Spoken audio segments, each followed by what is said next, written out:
Саламатсыңарбы балдар? Кутмандуу күнүңөр менен. 10 класстар үчүн физика сабагын баштайбыз. Билим гана адамды бийик жана эркен кыла алат демекчи. Бул чейректе алган билимдерибизди бышыктоо максатында тест жазабыз. Мен силерди туура жана так жооп берет деген ишеништемин.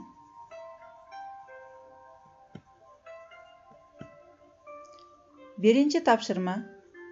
Катуу нерсенин басымы эмнени көрсөтүүчү физикалык чоңдук?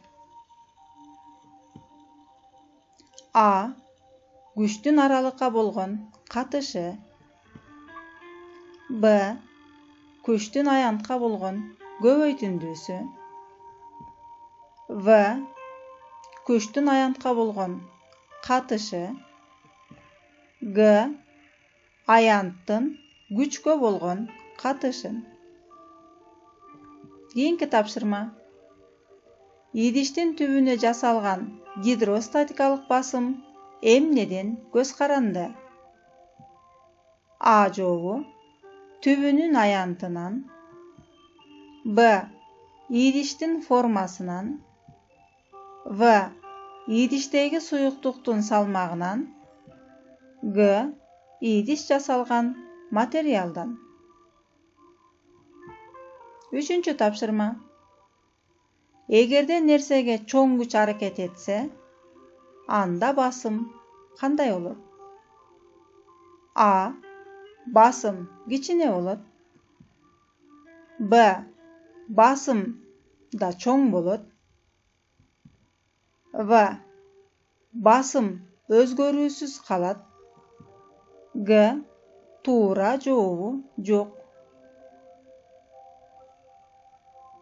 Кийинки тапшырма. 1,8 гектопаскальда канча паскаль бар?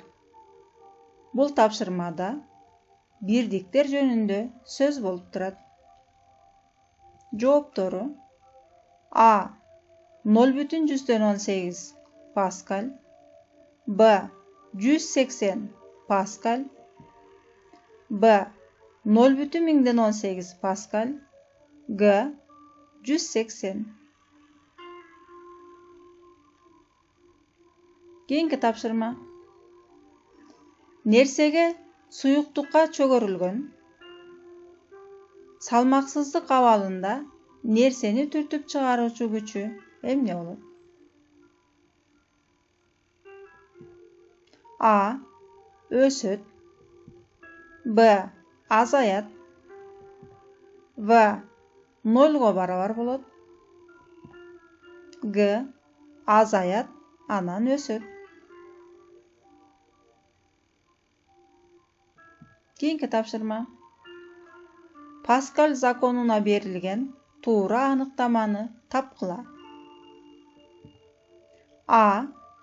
Суюктуктардын жана газдардын басымы бардык тарабы боюнча бирдей болот. Б. Суюктуктардын жана газдардын ар бир чекитиндеги басым бирдей. В. Суюктуктарга жана газдарга жасалган басым алардын ар бир чекитине бирдей берилбейт. Г. Суюктуктардын жана газдардын басымы бардык тарабы боюнча бирдей берилбейт.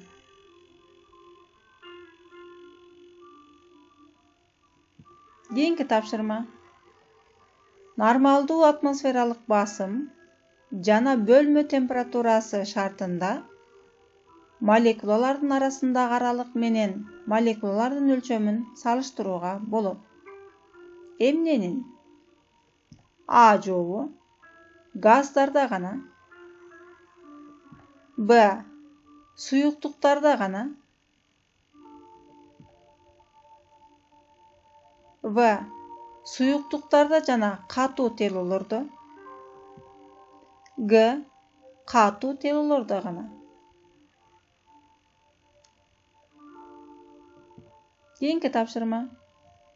Кыймылдын кандай түрүн термелүү кыймылы деп айтабыз? А. Мезгилдүү кайталанып туруучу кыймылды. Б. Ылдамдыгы улам жогорулоочу кыймыл. В. Траекториясы ийри сызыктуу кыймылды. Г. Алга умтулуучу кыймылды. Кийинки тапшырма. Механикалык толкундарга кандай аныктама туура келет? А. Эң төмөн жыштыктагы термелүүнүн саны. Б.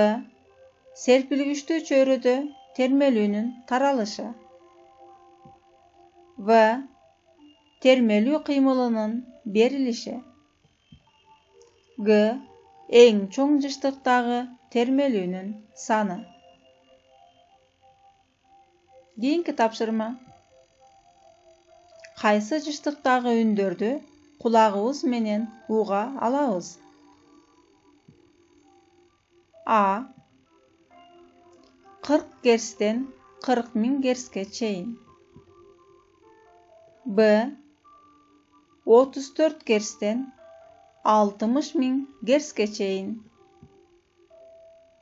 В. 16 герцтен 20 000 герцке чейин.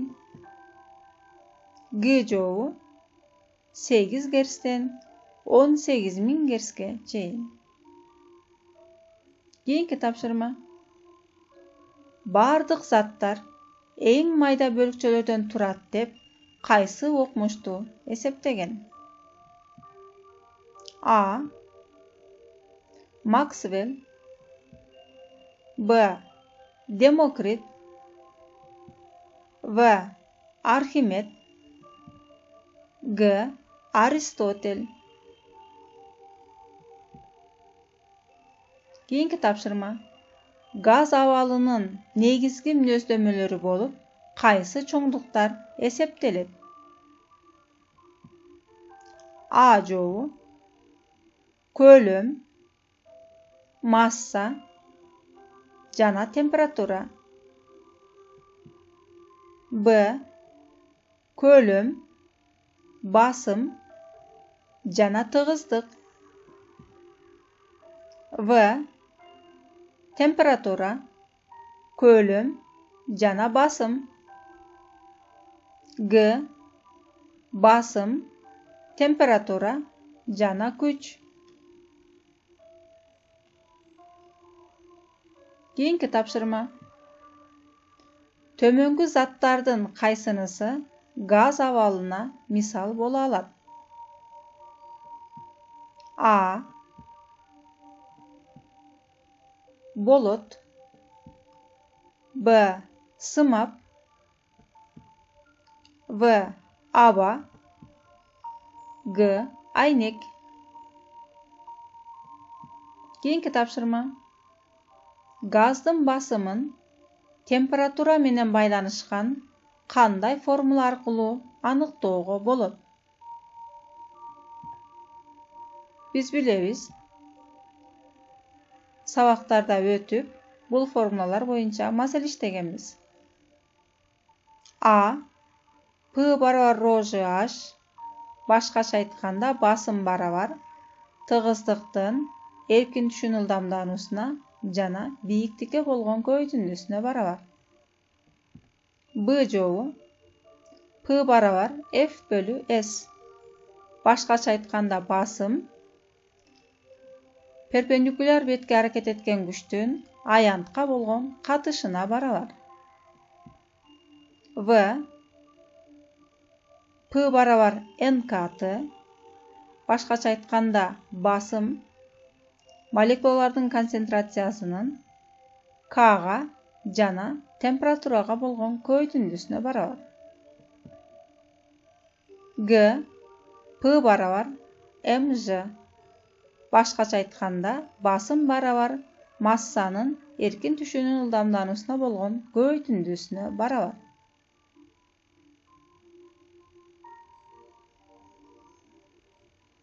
Кийинки тапшырма.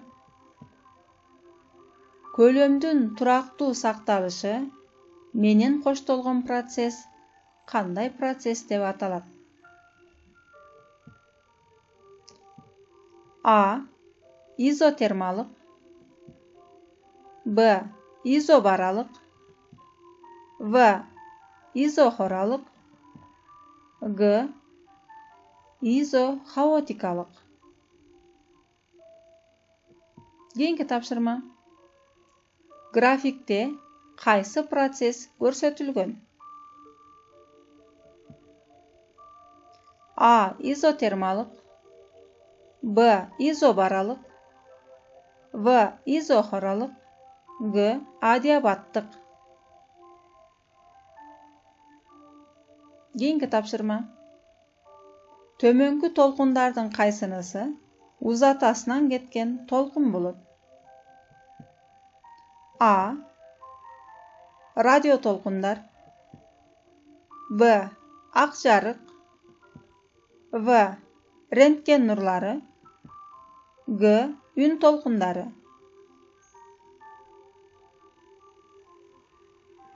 Кийинки тапшырма. Газ басымы туруктуу болгон учурда анын көлөмү 5 эсе көбөйө турган болсо, анда ошол газдын температурасы кандай болот?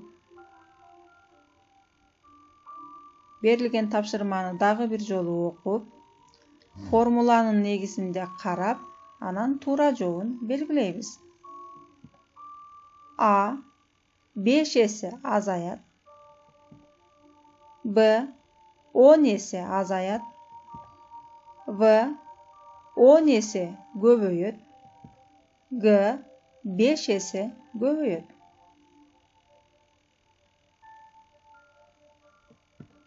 Кийинки тапшырма. 300 Кельвин температурадагы газ 8 литр көлөмдү ээлейт. Изобаралык ысытуудан кийин газдын көлөмү 12 литрге чейин чоңойсо, аны кайсы температурага чейин ысытышкан? Маселени дагы бир жолу окуп берем. 300 Кельвин температурадагы газ 8 литр көлөмдү ээлейт. Изобаралык ысытуудан кийин газдын көлөмү 12 литрге чейин чоңойсо, аны кайсы температурага чейин ысытышкан? Бул берилген тапшырманы дагы чыгарып, анан туура жообун белгилейбиз. Бул маселеде бирдиктер системасына дагы көңүл буруу керек. А жообу 400 Кельвин, Б 450 Кельвин, В 500 Кельвин, Г 550 Кельвин. Мына балдар, бизге берилген тапшырмалар дагы соңуна чыкты. Ар бир берилген тапшырманы жазып, туура жообун белгилеп, мугалимдерибизге жөнөтөбүз. Кийинки сабакта жолукканга чейин сак саламатта болгула.